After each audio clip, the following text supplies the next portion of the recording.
नवमी तिथि किसी भी महीने की, चाहे शुक्ल पक्ष की हो चाहे कृष्ण पक्ष की हो, अष्टमी और नवमी तिथि, ये दो तिथियां ऐसी हैं। मान लो तुम्हारा पैसा तुमने किसी को दिया, 5 लाख, 4 लाख, 3 लाख, 10 लाख, 8 लाख, 2 लाख, 50,000, 25,000, 20,000, 40,000, और वो पैसा नहीं दे रहा आपको। आप हार गए कह के कर, फोन लगा लगा कर, भैया दे दे रे, परेशानी है, दे दे रे भैया, हम तो परेशान हो गए, और हार गए, नहीं मिल रहा, बहुत परेशान। तो महाराज किसी भी अष्टमी या नवमी तिथि के दिन आप मां जगतजननी जगदम्बा का शिव के साथ में, शिव शक्ति का स्मरण कर कर देवी के नाम की 9 आहुतियां, सूखे बीले की, मतलब बीला जो सूख चुका है, उसकी 9 आहुतियां अग्नि में शंकर और सती के नाम से, शंकर और शिव के नाम से समर्पित करें। और आखिरी आहुति जो समर्पित करें उसमें थोड़ा सा भाग तिल का, और तिल भी काली नहीं चढ़ती उसमें, श्वेत तिल का भाग उसके साथ लगाकर समर्पित करें, और जिससे धन लेना है उसका नाम लेकर वो समर्पित करें महाराज, उसको सुध आएगी और वो पैसा किसी भी हाल में आपके हाथ में थमाकर जाएगा ही, ये पक्का है। रहा हो किसी व्यक्ति से कोई काम करवाना है, वो काम नहीं कर रहा, कोई फाइल आगे नहीं बढ़ रही है, कोई कार्य अटक रहा है, तो एक जल के पात्र में जल भरकर 5 बेलपत्री शिव जी को समर्पित कर कर कुंदकेश्वर महादेव का नाम लेकर एक सफेद पुष्प बेलपत्री के ऊपर जो शिव जी को चढ़ाई है उस पर समर्पित कर कर जल जो लेकर गए हो, अपनी उस कामना को कर कर कि मेरा ये कार्य अटक रहा है, ये कार्य नहीं हो रहा, कुंदकेश्वर महादेव का नाम लेकर धीरे धीरे जल की धार चढ़ाइए। और एक बात हमेशा याद रखना, फिर निवेदन कर रहे हैं, अच्छे से समझ लेना, शंकर जी पर जब जल चढ़ता है, शिव जी का जब अभिषेक होता है, शंकर जी पर जब जल चढ़ाया जाता है, दूध चढ़ाओ, जल चढ़ाओ, कुछ भी चढ़ाओ, पर एक बात का स्मरण अपने जीवन में होना कि इतने ऊपर से मत चढ़ाना कि जल चढ़े और छींटे आपके ऊपर। बहुत ध्यान दीजिएगा।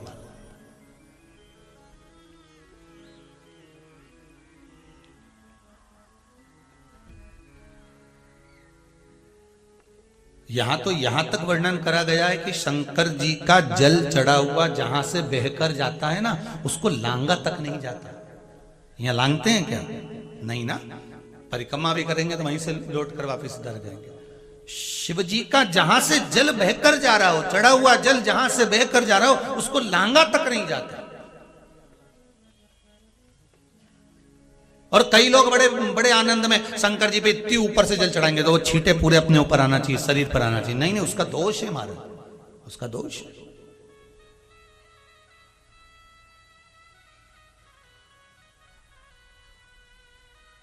शिव जी को अगर आप जल चढ़ा रहे हो, जैसे आप भगवान को अगर जल चढ़ाओ, दूध चढ़ाओ, तो मान लो अगर जैसे एक सरल भाषा में समझ लो और अच्छे से, कि जैसे ये शिवलिंग है शंकर जी का, ये शिवलिंग है, और आप जल चढ़ा रहे हो तो इतनी ऊपर से छोड़ोगे तो पानी का छींटा तो अपने ऊपर आएगा, पर वही जल, वही दूध, वही सामग्री आप शिवलिंग से थोड़ी सी दूरी बनाकर अगर आप समर्पित करेंगे तो बाबा उसको स्वीकार भी करता है और आनंद की अनुभूति भी होती है, कार्य में सिद्धता भी आती है,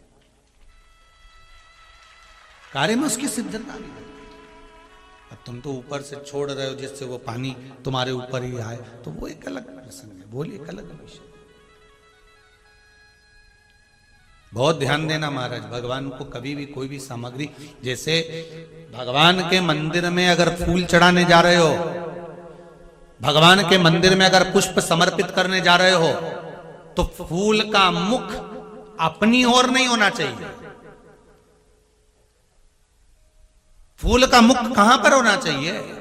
जम के बोलो जरा, भगवान की ओर। शंकर भगवान के सिर से एक पसीने की बूंद पृथ्वी पर गिर गई, गिरते से एक धधकता हुआ अंगारा, लाल धधकता हुआ अंगारा ग्रह एक पुत्र के रूप में जन्म ले लिया, पृथ्वी से हुआ, इसलिए मंगल कहला गया।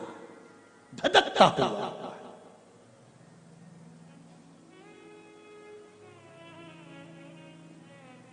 पर अंधकासुर अभी नहीं मरा है, अंधकासुर की मृत्यु अभी नहीं हुई है। हर हर महा, अंधकासुर की मृत्यु अभी नहीं हुई। धधकता हुए अंगारे के रूप में मंगल ग्रह प्रकट हो गए, जन्म ले लिए। पार्वती जी ने पूछा ये कौन है? शिव जी कहते हैं ये मेरे पुत्र के तुल्य है, क्योंकि मेरे शरीर के पसीने से उत्पन्न हुआ है, मेरे मस्तक के पसीने से पृथ्वी पर गिरने के कारण ये उत्पन्न हुआ है। इसका नाम मंगल होगा, ये ग्रह मंडल में रहेगा, देवताओं के रूप में पूजा जाएगा, पर मेरे क्रोध के कारण उत्पन्न हुआ है, इसलिए इसका ग्रह थोड़ा सा क्रूर होगा।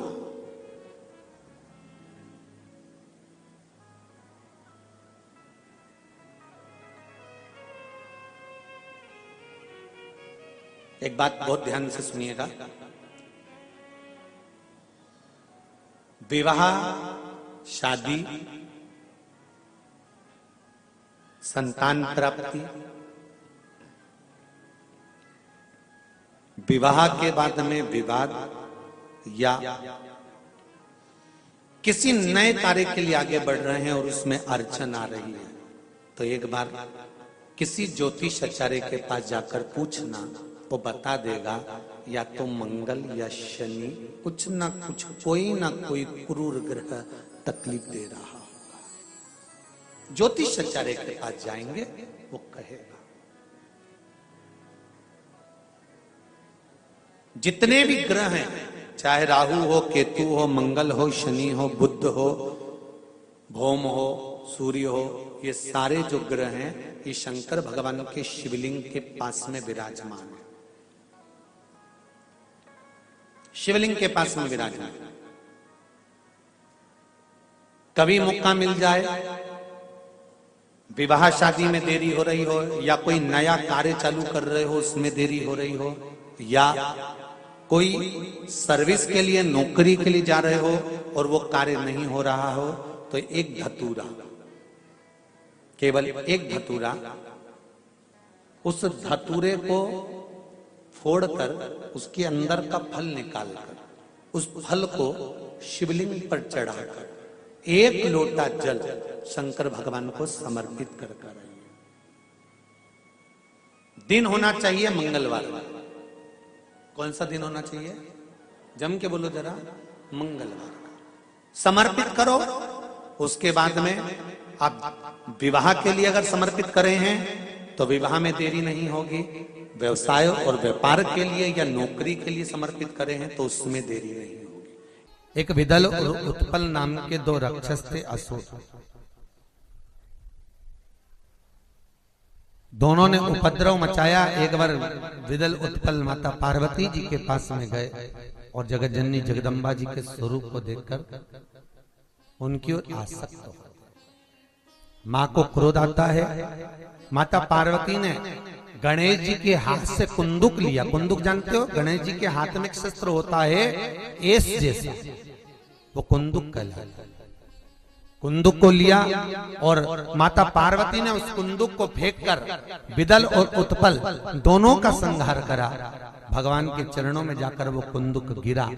गिरते ही भगवान शंकर के चरणारविंद में कुंदुक से चोट पहुंची, जिससे उनके चरणारविंद से कुछ रक्त की बूंद निकली है। महाराज शिव जी का नाम कुंदकेश्वर हो गया है। महाराज क्या नाम पड़ गया? कुंदकेश्वर। रक्तांबर में शंकर को देखकर मां के नयन सृजल हो गए। मां के नयनों में जल आ गया।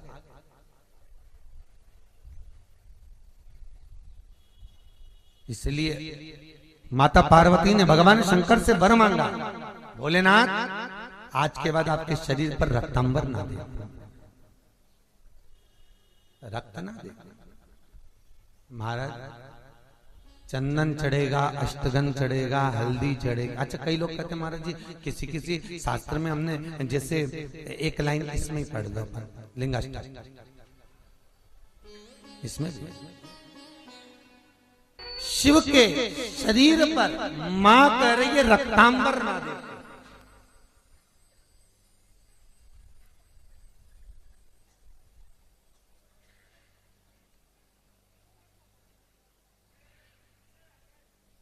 तो यहां कौमार खंड कह रहा है शिव महापुराण का कौमार खंड और कौमार खंड का 22वां अध्याय शिव महापुराण में वर्णन कर रहा है कि पार्वती जी ने शंकर जी से यह मांगा कि मैं रक्तांबर न देखो। ठीक है, तो शंकर जी पर अष्टगन चढ़ता है, चंदन चढ़ता है, अबीर चढ़ता है, गुलाल चढ़ता है, पर शिव पर रोली कुंकू नहीं चढ़ता। पर लिंगाष्टक के अंतर्गत कुमकुम चंदन लेपित लिंगम या स्पष्ट किया कि कुंकू चंदन। तो महाराज जी फिर ये चरित्र का वर्णन, कुंकू तो यहां लिखा है कि कंकु चढ़े, तो बहुत ध्यान देना महाराज। शंकर भगवान के शिवलिंग पर आपको फिर निवेदन करूंगा, भगवान शंकर का ये शिवलिंग है। ठीक है, ध्यान देना, ये माता पार्वती का स्थान है। बीच में शोक सुंदरी, राइट लेफ्ट भगवान के पुत्र, ऊपर 5 कन्या।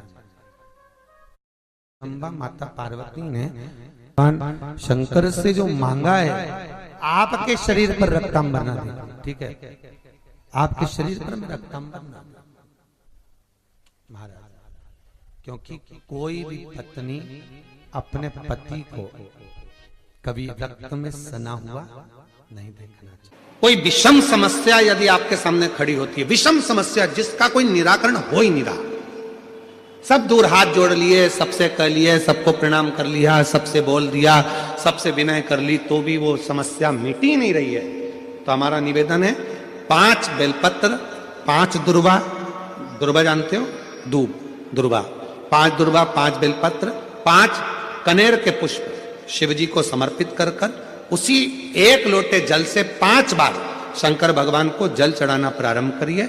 लगभग 1 हफ्ते यदि आपने शिव को जल चढ़ाना प्रारंभ कर दिया इसी क्रम से, तो निश्चित है वो समस्या का हल 1 हफ्ते के अंदर बाबा को निकालना ही पड़ेगा और आपका लक्ष्य निश्चित करना ही पड़ेगा। कई लोग कहते हैं भगवान हमको दिखता ही नहीं है, तुम काम करते रहो। कंपनी का मालिक है, उसने इस सृष्टि को रचा है, इस सृष्टि का निर्माण किया है, वो दिखेगा भले नहीं पर कंपनी चल रही है। सब कुछ दिया उसने संसार में, फिर भी अगर रोते हो तो तुम्हारी जिंदगी का रोना। कई लोग कहते हैं मैं बहुत गरीब हूं, मेरे पास में कुछ नहीं है, भगवान कहते हैं मैंने तुझे करोड़पति बनाकर भेजा है। एक लड़का, नौजवान लड़का, मरने के लिए ऊपर पहाड़ पे चढ़ गया, वहीं पर संत निकल कर जा रहे थे, कोई शिव के भक्त थे, भगवान शंकर के परम भक्त, निकल कर लड़के से पूछा क्या कर रहा है, क्या सुसाइड कर रहा हूं, मर रहा हूं। क्यों मर रहा है? भगवान ने मुझे इतना गरीब बनाकर भेजा, मेरे को कुछ भी नहीं दिया, मेरी किस्मत में तो भाटा ही भाटा लिखा, किस्मत में कुछ भी अच्छा नहीं लिखा, मेरी किस्मत तो पूरी बेकार है, मेरी किस्मत में कुछ अच्छा है, मेरी किस्मत तो सब बेकार है। भगवान ने मेरे को कुछ अच्छा दिया ही नहीं, मेरी किस्मत में तो भाटा ही भाटा लिखा, मेरी किस्मत है ही अच्छी नहीं, तो मरना अच्छा, इसलिए मैं मर रहा हूं। शंभो शंभो शंभो शंभो, मैं मर रहा हूं, मैं मरने जा रहा हूं। गरीब है, परमात्मा ने मेरी किस्मत में धन नहीं दिया। तो संत ने कहा तू अगर मरने ही जा रहा है तो कल मर जाना, आज का मुहूर्त है भी अच्छा नहीं, आज मरने वाले भूत बन जाते हैं, और कल मरेगा तो सीधे बैकुंठ जाएगा। तो उसने कहा एक ही दिन की तो बात है, कल मर जाऊंगा, उसमें कौन सा टेंशन, पर एक दिन में करूंगा क्या। तो संत ने कहा अब तब तुम मर ही रिया है तो मेरे काम आ जा, थोड़ा बहुत मेरे ही काम कर ले, मरते मरते मुझे ही कुछ दे के चलेगा, तुम्हें क्या चाहिए, तो क्या बस कुछ नहीं चाहिए, तू मेरे साथ चल। संत ने हाथ पकड़ा, उस व्यक्ति को लेकर राजा के पास पहुंच गया।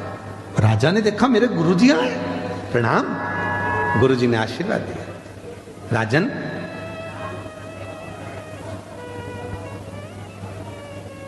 ये मरने से पहले मेरे ऊपर कृपा करना चाहता है और तू मुझ पे दया कर दे, मुझे भंडारा करना है।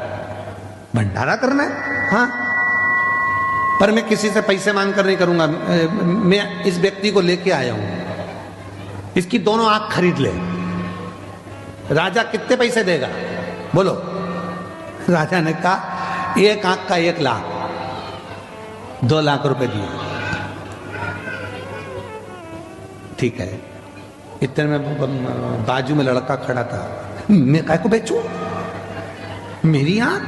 संत ने कहा कल मरी तो रियायत दे जा, तेरा बाप का क्या जाए, मरने से पहले तो देना। तो महाराज अब मेरा मन है कि इसके दुकान भी खरीद लो। कितने दोगे? 50-50 हजार। इसकी दोनों किडनियां। राजा ने कहा किडनी ठीक है, 15-15 लाख।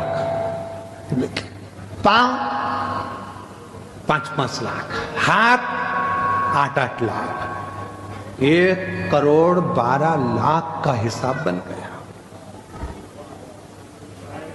चलो निकाल लो इसका सब, पैसे दो। इतने में बोला मैं काय को दूं, मैं काय को दूं? भाई तो कल मरना ही तो है, उससे पहले देने में दिक्कत क्या है? नहीं मैं नहीं दूंगा। उसको समझ में आ गया, संत के चरण पकड़ लिए। महाराज मुझे नहीं मालूम था कि मैं भी करोड़ों का हूं, मैं भी करोड़ों का हूं, मुझे मालूम नहीं था।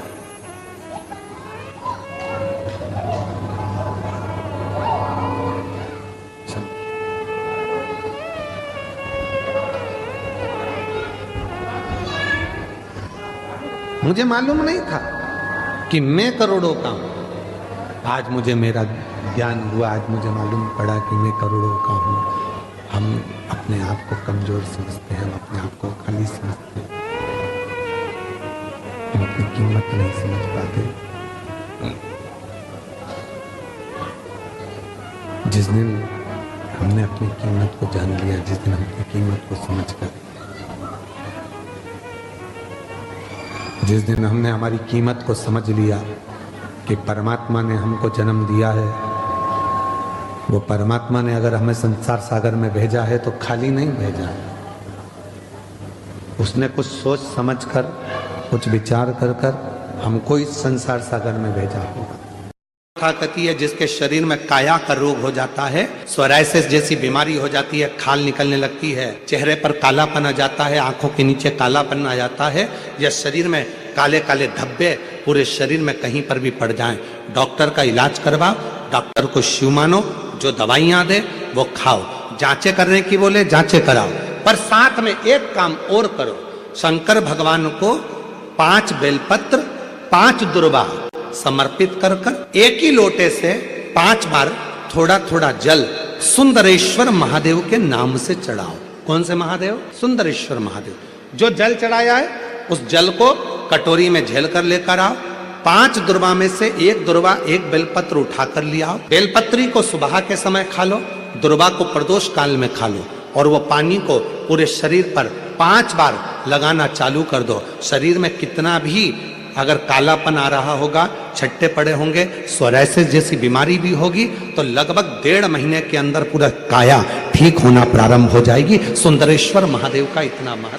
में अगर किसी का तलाक हो रहा है, छूट रहा है, संबंध खत्म हो रहा है, तो आज भी महाराज श्री हरि और हर इन दोनों का साझा कर कर, यदि नंदी से लेकर भगवान शंकर के शिवलिंग तक, नंदी से लेकर भगवान शंकर के शिवलिंग तक एक मौली जो लाल पीला धागा होता है ना, जिसको हाथ में बांधते हैं पूजन के टाइम पर, तो वो लच्छा, वो नाड़ा, वो मौली जो है, वो जो बांधने वाला है, नंदी का जो एक चरण खड़ा हुआ है, बाकी का चरण एक आगे का नीचे दबा हुआ है, पीछे का चरण भी दबा है, पर एक नंदी का चरण ऊपर है। उस चरण से लेकर भगवान शंकर के शिवलिंग तक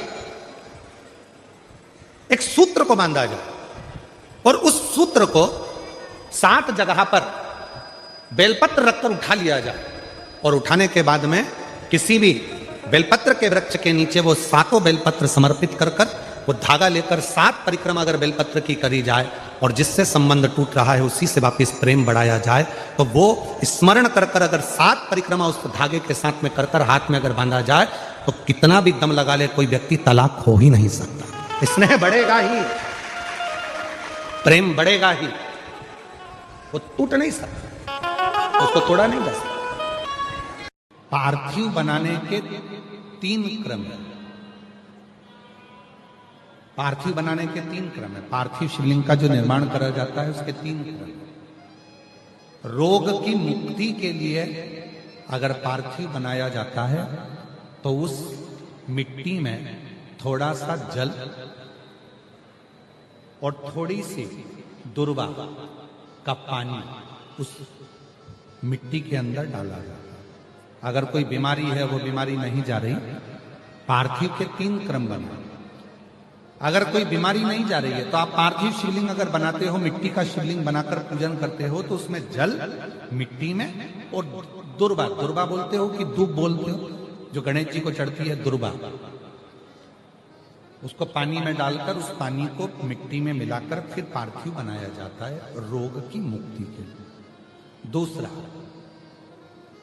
जिसको संतान नहीं होती, पुत्र की प्राप्ति नहीं है, संतान की प्राप्ति नहीं है, गोदी में औलाद नहीं है, कोई छोरा छोरी नहीं है, कोई बेटा बेटी नहीं है, संतान नहीं है, सालों हो गए, पार्थिव रोज बनाती है, तो उस मिट्टी में अगर थोड़ा सा आधी चम्मच, 1 चम्मच गाय का दूध मिलाकर फिर पार्थिव लिंग का निर्माण करे पानी के साथ मिलाकर, तो उसके घर में दूध पार्थिव में डलने से पूत जरूर आता है, निश्चित पूत की प्राप्ति। पार्थिव में मिट्टी के अंदर अगर आधी चम्मच भी गाय का दूध डाला, पानी डाला और पार्थिव शिवलिंग का निर्माण करा, जिसकी औलाद नहीं है, तो वो पार्थिव अगर बना रहा है, पार्थिव का निर्माण कर रहा है, उसका नियम है कि हर प्रदोष को, सोमवार को या सोमवार की अष्टमी को, या कभी ना कभी उसका मन करता है तो पार्थिव लिंग का निर्माण करता है। अगर पूत नहीं है तो दूध का प्रयोग करे, तो दूध अगर पार्थिव में मिट्टी में डाला जाए, आधी चम्मच, 1 चम्मच, और पानी के साथ मिलाकर जब पार्थिव शिवलिंग का पूजन करते हैं, उसको बनाकर पार्थिव बनाने के बाद जब उसका पूजन करते हैं, तो वो दूध हमारे घर में पूत जरूर देता है। पहले नंबर पर है दुर्वा का जल, रोग निवारण के लिए हो जाता है। पार्थिव में दूसरा वर्णन आया है दूध का डालना, वो संतान देता है। तीसरे नंबर पर पार्थिव अगर निर्माण कर रहे हो, कोई लक्ष्य है, मेरा यह काम है वो पूरा नहीं हो रहा, बहुत दिन से अटक रहा, बाबा पूरा करना है, तो पार्थिव में चंदन घिस के, चंदन को घिसकर उसका थोड़ा सा भाग पानी मिट्टी में डालकर फिर पार्थिव का निर्माण करा जाता है, पूजन करी जाती है। तो जो तुम्हारा लक्ष्य है उस लक्ष्य तक बाबा तुम्हें पहुंचाकर ही रहेगा। पार्थिव निर्माण के कुछ क्रम है।